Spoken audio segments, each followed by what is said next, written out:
Samajwadi party का delegation संभल जाना था। हम सब लोग शांति के पक्ष में हैं, वहाँ शांति हो। Anti narcotics task force highly professional बंदे हायर कीते ने, चाहे वो लॉ अफसर होण, चाहे वो फोरेंसिक दे होण, चाहे होर जांच दे अधिकारी होण, ते अपनी होणगे इन्हां दे। पंजाब सरकार में है नशे के खिलाफ जीरो टॉलरेंस। पंजाब सरकार का एक और कठोर कदम। शिकायत दर्ज करवाने के लिए मैसेज करें 9779100200 पर। नशे के खिलाफ हमारा साथ दें। लोगों को न्याय मिले और न्याय मिलना जरूरी है। लोग और जो प्रशासन बातें समय समय पे कह रहा है वो सरकार के इशारे पे कह रहा है। जिसने इतना प्रतिबंध लगाया, ये प्रतिबंध और इतनी तैयारी फोर्स की अगर पहले होती तो इतनी बड़ी घटना नहीं होती। लोगों को न्याय का भरोसा दिलाना इस सरकार की जिम्मेदारी है। न्याय और लोगों को न्याय मिलेगा, इसके लिए प्रशासन और सरकार की जिम्मेदारी बड़ी बनती है। लेकिन जो कुछ संभल में हुआ है, पहले दिन जब सर्वे हुआ किसी को आपत्ति नहीं थी, सभी लोगों ने मिलकर के सर्वे कराया। आखिरकार दोबारा सर्वे क्यों करने का मन बनाया प्रशासन ने, दोबारा बनाया। और जब जा रहा था सर्वे की टीम में तो बीजेपी के कार्यकर्ता क्यों गए? ये पूरा का पूरा प्रशासन और सरकार का कराया हुआ झगड़ा है। अन्याय अगर किसी ने किया है तो सरकार और प्रशासन ने मिलकर किया है। उन्हें न्याय मिले, वहाँ के लोगों का न्याय मिले, शांति हो। और शांति बीजेपी कभी पसंद नहीं कर सकती। शांति होगी तो विकास और खुशहाली होगी, लोग खुशहाली और आगे बढ़ने का सोचेंगे। लेकिन बीजेपी जानबूझ करके कह रहे हैं डेलीगेशन नहीं जाने दिया। और कब तक?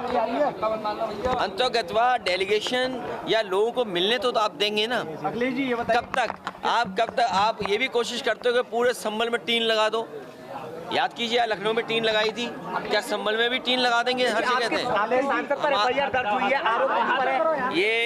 ये प्रशासन जानबूझ करके ध्यान हटाना चाहता है। जिस तरीके से उन्होंने चुनाव में बेईमानी की, आप में से जितने लोग हैं, हम और आप किसी दबाव में कुछ कह सकते हैं, लेकिन जो आपके मोबाइल ने वीडियोस बनाए हैं, आपके कैमरे में जो बातें दर्ज हो गई हैं या कैमरे ने जो रिकॉर्ड की हैं, वो तो नहीं झूठ बोलेंगे ना। किस तरीके से बेईमानी की, पूरा का पूरा वोट लूट लिया, लोगों को वोट नहीं डालने दिया। यही तो बात हम लोग कहते आए हैं कि बीजेपी की सरकार संविधान से नहीं चलना चाहती है, अपने मन विधान से चल रही है। और जब एक एक्ट है, प्लेसेस ऑफ वर्शिप एक्ट है, जब तो आप क्यों इस तरह की बात कर रहे हैं? क्यों इस तरह का काम जानबूझ के कर रहे हैं? आपकी जो मुख्य पार्टी है, मुख्य विचारधारा है, उसके लोग भी यही कहते हैं कि ये जरूरी नहीं कि हर जगह आप खो दें। अखिलेश जी, संभल के उपद्रवियों को शहीद बताया जा रहा है, क्या कहेंगे आप? देखिए, जो ये भाषा किसकी है? इस भाषा का कोई स्वीकार नहीं करेगा लोकतंत्र में। ये पूरा सब कुछ कराया हुआ प्रशासन का है। कमिश्नर ये कह रहे हैं कि 10 तारीख के बाद भी आ सकती है समाजवादी पार्टी का डेलीगेशन। 11 तारीख को बुला लें कमिश्नर साहब। तो इसका मतलब अगर आप कमिश्नरी सरकार चला रहे हैं, इसका मतलब तो 11 तारीख को बुला लें।